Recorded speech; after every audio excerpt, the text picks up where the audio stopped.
이 시간에는 오스왈드 챔버스와 관상기도의 흐름에 관해서 살펴보도록 하겠습니다. 사실 저도 많이 놀랐습니다.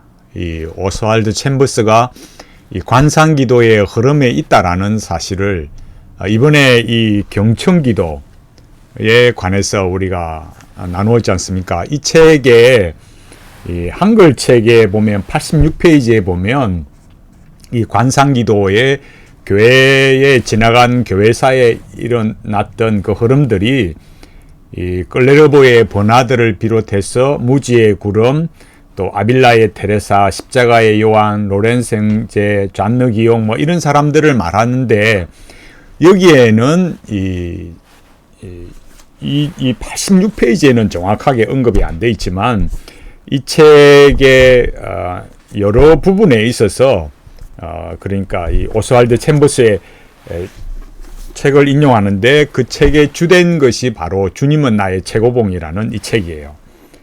그건 제가 조금 이따 살펴볼 거고 좀 더 구체적인 증거는 바로 여기 영어 서문에 보면 요 한글로 경청기도라 되어 있는 달라스 윌라드가 기획하고 젠 존슨이 쓴 이 책을 보면 이 관상기도. 근데 저는 이 책을 제가 말씀드렸듯이 이 경청기도라는 책을 제가 말씀드렸듯이 분명히 한글로는 이 뭐라 그럴까요? 좀 참 이런 게 참 너무 번역을 왜 이렇게 했을까? 그러니까 좀 이렇게 경청기도라 이렇게 되어 있잖아요. 저는 이걸 보면서 이게 참 너무 이 원 제목하고 안 맞다 이런 생각을 하게 되는 거예요. 그러니까 경청기도라고 되어 있지만 한글로는 실제로는 보면 어떻습니까? 컨템플레이티브 프레이어 해서 관상기도라고 되어 있는데 이거는 완전히 그야말로 독자를 기만하고 속이는 것이 아닌가 이런 의심이 들 수밖에 없다 이렇게 말씀드리고 싶어요. 근데 여기서 중요한 거는 이 영어 서문에 보면 여기 보면 뭐라고 나와 있습니까? 제가 여기 일부러 오스왈드 챔버스 이렇게 말해놨듯이 이 서문에서 말하는 것이 뭐냐면은 이런 이 교회사에서 이런 관상기도를 실행해온 그런 흐름들이 이 헨리 나우엔이나 달라스 윌라드에 오기까지 그 전에 어거스틴이나 아빌라의 테레사 그 다음 뭐라 그래요? 오스왈드 챔버스를 말하고 있는 거예요. 깜짝 놀라고 정말 아니 내가 뭘 잘못 봤나 싶을 만큼 심각했어요. 그러니까 우리가 제가 늘 말씀드리듯이 이렇게 하나씩 배워간다고 했지 않습니까? 우리가 처음부터 뭐 다 알게 하는 게 아니고 저도 제가 전에 말씀드렸듯이 A.W. 토저 같은 경우에 얼마나 대단한 뭐 예배는 뭐라 이렇게 말하면서 예배는 쇼가 아니다 이런 뭐 굉장한 임팩트 있는 책이 있었잖아요. 많았는데 이게 왜 이럴까 궁금하고 그때는 잘 몰랐지만 알고 보니까 퀘이크적 영성을 가지고 있었어요. 책을 잘 보시면 나옵니다. 그리고 제가 지금 이 시간은 챔버스를 말하지만 이 책의 여러 인용 부분에 있어서도 역시 A.W. 토저를 말하고 있어요. 물론 우리가 이 챔버스나 토저를 이 젠 존슨이 인용했다고 해서 그렇다고 해서 다 이렇게 이게 뭐라 그럴까요? 불손하달까? 불온하달까? 그런 것만이라고 할 수는 없어요. 그러나 왜 인용했고 또 어떤 의도로 되어 있고 이런 것들을 보면 우리가 챔버스에 관해서 토저에 관해서 재고할 수밖에 없다라는 걸 알 수가 있어요. 그래서 우리가 여기 특히 이 챔버스의 유명한 책이 주님은 나의 최고봉인데 이 주님은 나의 최고봉 뿐만 아니라 많은 책을 이 오스왈드 챔버스의 많은 책을 한국에 번역해서 소개하신 분이 이 스데반 황 목사님이에요.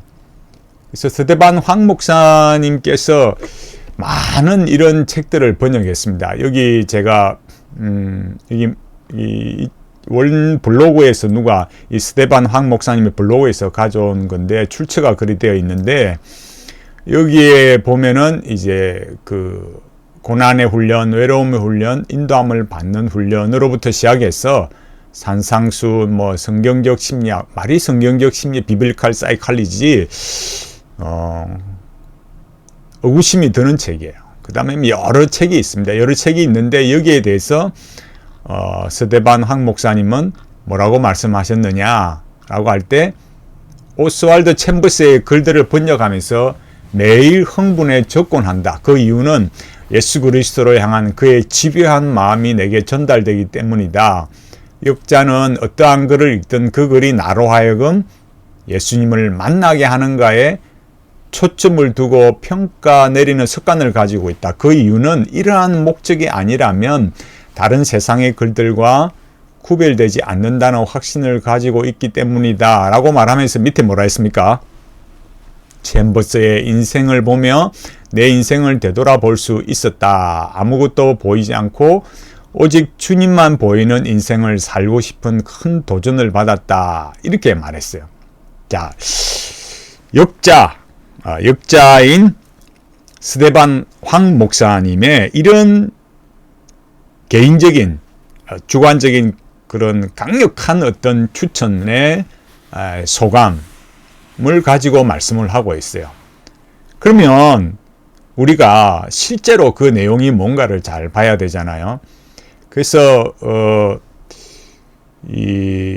제가 책을 말씀드리기 전에 먼저 이거는 제가 번역기로 그냥 돌렸습니다. 영어로 그냥 하는 것보다 그냥 이렇게 보는 것이 훨씬 더 그냥 번역이 똑바르게 되지는 않지만 보시는 분들이 그냥 편리할 것 같아서 그렇게 했어요.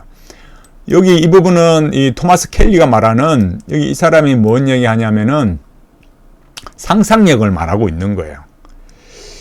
우리가 잘 알아야 될 것은 관상기도라는 게 두 가지가 있다고 했지 않습니까? 하나는 주부적 관상, 하나는 습득적 관상이 있다고 했습니다.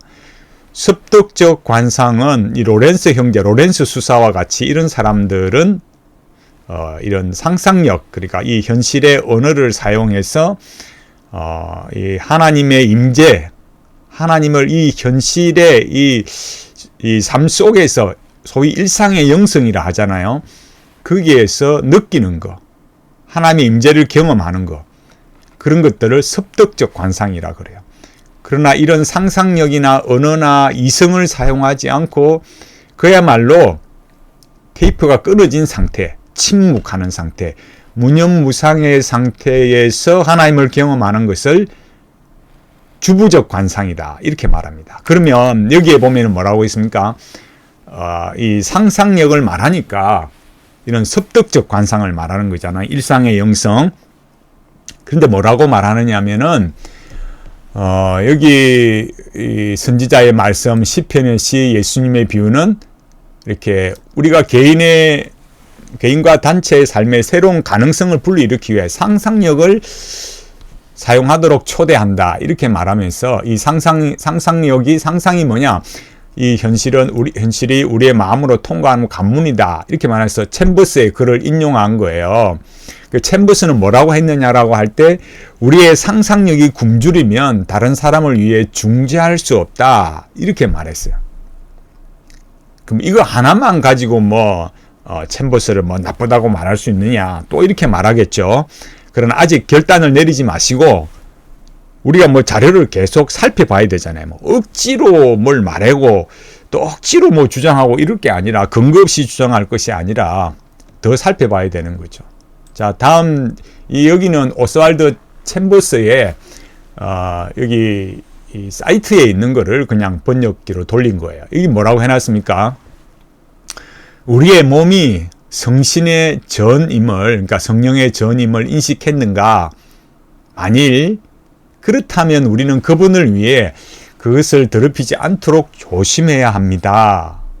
그 다음을 잘 보세요. 그 다음 뭐라고 했습니까? 우리의 의식적인 삶은 우리 인격의 아주 작은 부분에 불과하지만 우리는 성신의 성소, 성령님의 전이로 이렇게 여겨야 한다는 것을 기억해야 합니다. 그럼 우리가 전혀 알지 못하는 무의식적인 부분을 돌볼 것입니다. 그러나 우리는 우리가 책임지고 있는 의식적인 부분을 보호하고 있음을 알아야 합니다. 그러니까 여기서 제가 나중에 이 오스왈드 챔버스의 산상수훈이나 주님은 나의 최고봉이라는 책에서 말씀을 드리겠지만, 여기서 뭘 잘 알 수 있냐면은 의식과 무의식을 나누고 있다라는 거예요. 근데 여기 이 문장에서는 뭐라고 말하고 있습니까? 여기 우리가 좀 더 올라가 보면 여기 챔버스의 11월 8일자, 그죠? 이게 이 주님은 나의 최고봉 여기 보면은 날짜별로 이렇게 쭉 이렇게 소위 묵상이라는 게 되어 있거든요. 근데 여기에 뭐라고 나오느냐면 우리 몸이 성령의 전이다, 이렇게 말하면서 의식적인 삶이라는 것은 우리 인격의 아주 작은 부분이고, 우리가 전혀 알지 못하는 걸 뭐예요? 성령님께서 그런 무의식적인 부분을 돌본다, 이렇게 말하고 있는 거예요. 우리가 이렇게 배웠을까요? 지금 이렇게 말하는 거, 그러니까 의식적인 것은 우리 인격의 아주 작은 부분에 불과하다. 그럼 나머지는 뭐예요? 그 작은 것 말고 나머지 많은 거는 뭐예요? 무의식적이라고 보는 거죠. 그런 거는 어떤 분들은 보면은 이 챔버스와 이 프로이트와 무관하다 생각하지만은, 제가 이렇게 연도를 찾아봤어요. 연도를 보면 어떻습니까? 챔버스는 1874년부터 1917년이고, 이 지그문트 프로이트는 어떻습니까? 1856년에서 1937년이에요. 그러니까 여기는 1874년 출생이고, 챔버스는, 프로이트는 1856년에 먼저 태어난 거잖아요. 여기는 74년, 프로이트는 56년이니까. 그러니까 그 시기적인 시대의 인물로서 과연 무관했을까? 예, 그런 것들을 우리가 조금 이렇게 생각하지 않을 수 없다라는 거예요. 이 부분에서는 제가 더 많이 자료를 찾아보지는 않았지만, 어떤 부분은 이 프로이트와 무관하다 하지만은, 그러나 이 출생 연도로 볼 때 그렇게 과연 무관할까? 그런 생각들을 우리가 가질 수 있다는 거죠. 그러니까 여기서 볼 때, 그러니까 우리가 늘 이게 소위 심리학이라는 걸 우리가 들어올 때 그렇잖아요. 뭐 그렇다는 게 뭡니까? 그러니까 의식이라는 것은 우리 삶의 아주 작은 부분이고, 무의식이 그 작은 부분의 그 저변에 굉장히 많은, 마치 빙산의 일각이라고 그렇게 말하잖아요. 근데 그런 그 무의식적인 부분은 누가 돌보는 거예요? 성령님께서 돌본다, 이렇게 말하는 거죠. 제가 늘 말씀드리지만 이 인간에 관한 존재론이 굉장히 중요하다, 이렇게 말씀을 드렸잖아요. 그러니까 우리 삶에 있어서 우리 존재에 관해서 말할 때 이렇게 의식과 무의식으로 구분해서 말하게 되면 어떤 일이 일어나게 되느냐 하면, 그야말로 종교적인 그런 도약이 발생하는 거예요. 왜? 이 무의식 부분에 더 어떤 많은 것이 있다고 생각하니까, 결국 그 칼 융이 말하는 구상화, 제가 내적 치유와 구상화에서 말씀을 드리듯이 그런 액티브 이미지네이션, 접신이 일어나는 거예요. 굉장히 중요한 겁니다. 그 접신이라는 것이 우리가 생각할 때는 뭐 자꾸 뭐 신내림, 뭐 귀신, 무당 이렇게만 생각하지만, 물론 그런 것들과 다 무관한 것은 아니지만, 그 단계로 들어갈 때 하는 것이 항상 뭐냐면은 침묵이고 무념무상의 세계로 들어가는 건데, 침묵을 통해서 가는데, 그 침묵과 무념무상을 만들어내는 방식이 뭐냐면 만트라를 계속 하는 거, 또 그 다음에 만다라를 그리든지 그런 방식들을 하는 거예요. 그러니까 인간을 의식과 무의식으로 나누어서 지금 여기 말한 것처럼 성령님께서 무의식을 돌본다, 이렇게 말하면 결코 우리가 간과할 수 없는 그런 종교적 도약이 발생하는 것을, 우리가 이 영성의 세계라는 거, 그런 것들을 우리가 잘 알고 있어야만 됩니다. 자, 여기 보면 또 이렇게 말해도 에이 뭐 그렇겠어요 라고 생각하기 때문에 또 옆에 글을 보면 어떻습니까? 여기에 날짜를 볼까요? 날짜를 보면 12월 7일 후회라는 제목인데 이 고린도후서 7장 10절을 근거로 해서 말할 때 새 생명은 의식적인 회개와 무의식적인 거룩함으로 나타날 것입니다. 그 반대는 절대 아닙니다. 이렇게 말했어요. 그러니까 새 생명이라는 것이 의식적인 회개가 있고 무의식적인 거룩함이 있다. 이런 구분으로 가버리면 과연 우리 삶에 있어서 거룩함이라는 게 그 무의식의 영역이 아까 앞서 말했잖아요. 성령님께서 무의식을 돌보고 뭐 보호하고 이렇게 말하는데 그 무의식적인 거룩함으로 어떻게 가야 되냐라고 할 때 결국 어떤 일이 발생하느냐라는 거예요. 또 다른 거 볼까요? 여기에는 8월 21일자 눈에 띄지 않는 사역. 여기 항상 우리가 이런 것들을 잘 봐야 되는데 앞에 거는 제가 말씀을 안 드렸지만 여기에 마태복음 5장 3절에 심령이 가난한 자는 복이 있습니다. 이렇게 말했잖아요. 그래 여기 이렇게 보면은 여기 신에게 말하는 사랑스러움의 진정한 성격은 항상 무의식적이다. 신에게 말하는 사랑스러움의 진정한 성격은 항상 무의식적이다. 우리가 하나님께 사랑을 말할 때 그게 무의식적입니까? 의식적인 영향력은 교묘하고 비기독교적입니다. 이렇게 말했어요. 그러니까 만일 내가 쓸모가 있을까라고 말하면 나는 즉시 주님의 감동의 꽃을 잃어버립니다. 그러니까 내가 그런 걸 막 의식하고 이런 것들이 이게 뭐 결코 어떤 주님이 바라시는 게 아닌 것처럼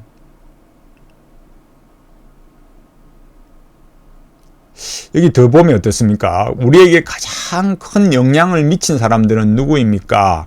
그들이 우리에게 영향을 미치고 있다고 생각하는 사람들이 아니라 그들이 우리에게 영향을 미치고 있다는 가장 먼 생각을 하지 않는 사람들입니다.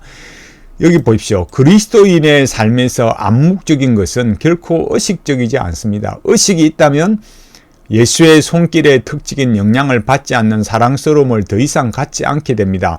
우리는 예수님이 일하실 때를 항상 압니다. 왜냐하면 그분은 평범한 곳에서 영감을 주는 무언가를 생산하시기 때문입니다. 이렇게 말했어요.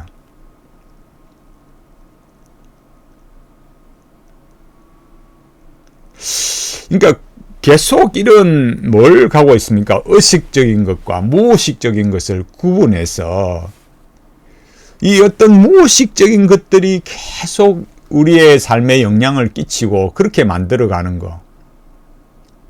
이런 게 과연 성경적인 걸까요? 그 다음에 또 뭐랍니까? 우리 대부분은 여기는 11월 15일자 그에게 당신은 무엇입니까? 요한복음 21장 21절 21에서 베드로가 예수께 여짜오되 주여 이 사람은 어찌하리까? 예수께서 그에게 말씀하셨다. 그게 너에게 무슨 상관이냐? 너는 나를 따르라. 이렇게 했는데 우리 대부분은 의식의 수준 안에서만 살고 있습니다. 의식적으로는 하나님께 봉사하고 의식적으로 헌신합니다. 이것은 우리가 아직 진정한 그리스도인의 삶을 살고 있지 않다는 사실과 미성숙함을 보여줍니다. 그 다음 뭐라고 말합니까? 무의식적인 차원에서 하나님의 자녀의 삶에서 성숙이 이루어지는데 우리가 하나님께 완전히 순복하여 그분이 사용하시는지조차 깨닫지 못할 때까지입니다. 우리가 쪼개진 떡과 부은 포도주로 사용됨을 의식적으로 자각할 때 우리는 도달해야 할 또 다른 수준이 있습니다. 성도는 의식적으로 성도가 아닙니다. 성도는 의식적으로 하나님께 의존합니다. 이렇게 했어요. 나중에 보면 이 글을 이제 인용을 하는데 젠 존슨이 인용하는데 여기 무의식적인 차원에서 하나님의 자녀의 삶이 성숙한다. 그리고 여기 어찌 보면 여기 어떻습니까? 우리가 하나님께 완전히 순복해서 그분이 사용하신지조차 깨닫지 못할 때까지다. 그러니까 마치 제가 무조건 비판하지 않기 위해서 보면 어때요? 정말 하나님이 나를 이렇게 인도하시는 것을 내가 알지 못하는 그런 어떤 영역이 있다라고 생각할 수도 있겠지만, 그러나 챔버스는 분명히 뭐냐면은 무의식과 의식의 두 가지 차원으로 말하고 있어요.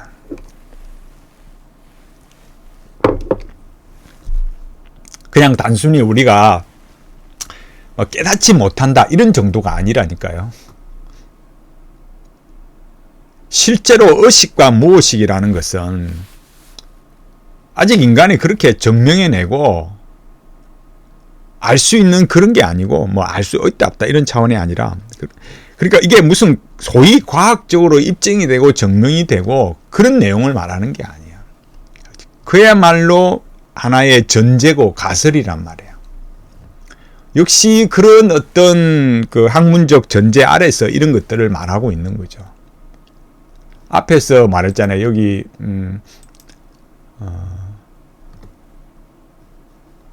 여기서 말했잖아요. 새 생명은 의식적인 회개와 무의식적인 거룩함. 여기 무의식적인 거룩함, 의식의 회개, 무의식의 거룩함.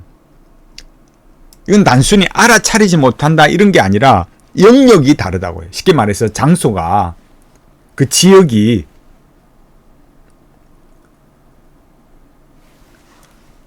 이게 얼마나 이게 비성경적인가 이런 것들을 우리가 잘 봐야 돼요.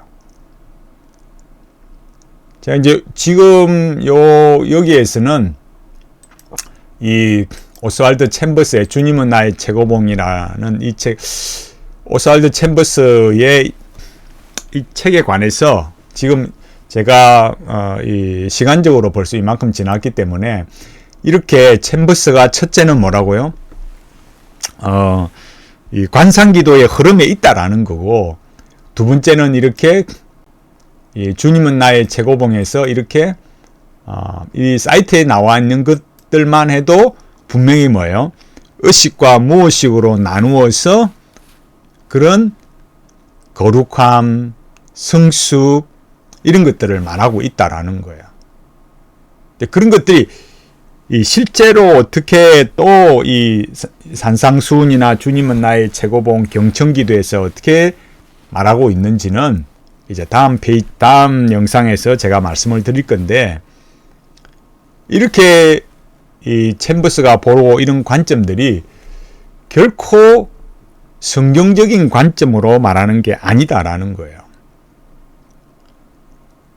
언제 하나님께서 우리에게 이 거룩함을 말할 때 무의식적인 거룩함, 그런 거를 말씀을 하셨을까요? 성령 하나님께서 우리에게 무의식적으로 그 무의식의 그런 영역의 자리를 보호하고 돌보고 계시고 그렇게 우리에게 말씀을 할까요? 이게 아주 중요한 부분이에요. 그러니까 제가 말씀을 드렸듯이 젠 존슨이나 또 여기 제가 말씀을 이렇게 인용을 했던 이 서문에 나오는, 여기 뭐라고 했습니까? 브라이언 스미스가 여기 말했던, 관상기도가 브라이언 스미스가 말했던 이 교회사에서의 그런 관상기도의 그런 흐름에 속해 있는 인물들을 말할 때 이 오스왈드 챔버스가 들어간다는 사실, 이런 것들은 그 챔버스의 그 책이 말하고 있는 내용들이, 그러니까 결국은 어떤 걸 말하겠습니까? 그 의식에서 무의식으로, 그 무의식의 그런 것들을 개발하기 위해서 결국 말하는 것들이 이 관상의 영성과 중요한 맥락을 이루고 있다라는 것을 우리가 알 수가 있는 거죠. 이거는 제가 이렇게 막 추측해서 말하는 그런 것이라기보다도 지금 제가 여기 말씀을 드리고 있듯이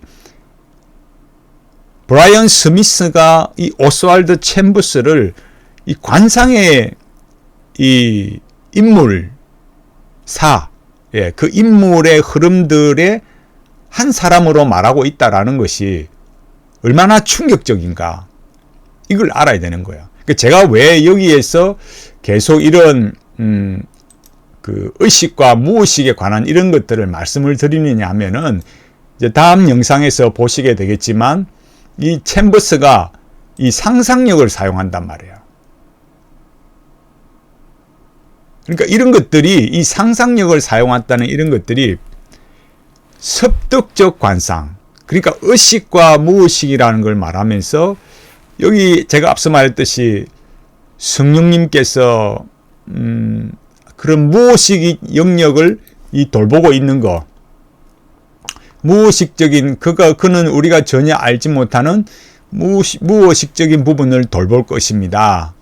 그러면서 뭐라고 여기도 말했어요? 무의식적인 거룩함, 또 그리스도인 삶에서는 암묵적인 것은 결코 의식적이지 않다. 무의식적인 차원에서 거룩함이 이루어져야 된다.